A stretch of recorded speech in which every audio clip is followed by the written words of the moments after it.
Hi guys, today is I'm going to explain to you about communications. So, how to use the conversation inbox to manage all your client messages in Zakify IO. So first is we're going to click the conversation on the left sidebar. So on the left sidebar, as you can see, we have here the conversation. So click on the conversation and makita niyo yung conversation. And all the incoming messages like SMS, email, DMs will appear here in the one unified inbox. So makita nito guys, like tanamin yung mga messages, emails, at sa pala siya. So makita niyo siya dali at tanan messages na ano na send or na receive niyo. Then next is we're going to click any conversation to reply, add notes, or assign it to a team member. So for example, dito na to kanina conversation is mag-add tag notes. On the right side, makita mo dali notes. So ito kay note na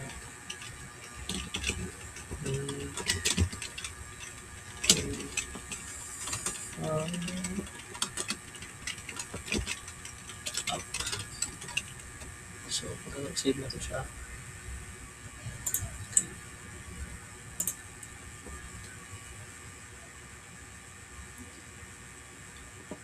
So as you can see, nakabutang na tag note. And also, para mas ma-highlight siya, you can assign it to a team member.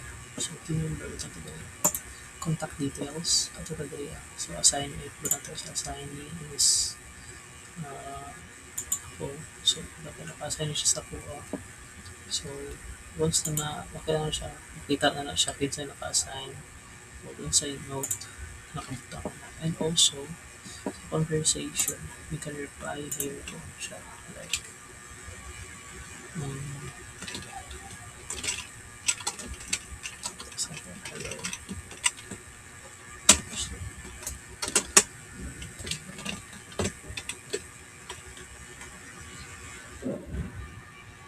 so ano na siya guys, pwede na ko send you a reply from Elisha to excited to Elisha. So, meron na siya mag-contacts to niya. Once okay na siya. Then next is you can use the filter on the top of certain channel by status or assign user. So, once na naka-pwede mo siya kuhaan. So, what's ang filter? To filter, so assign.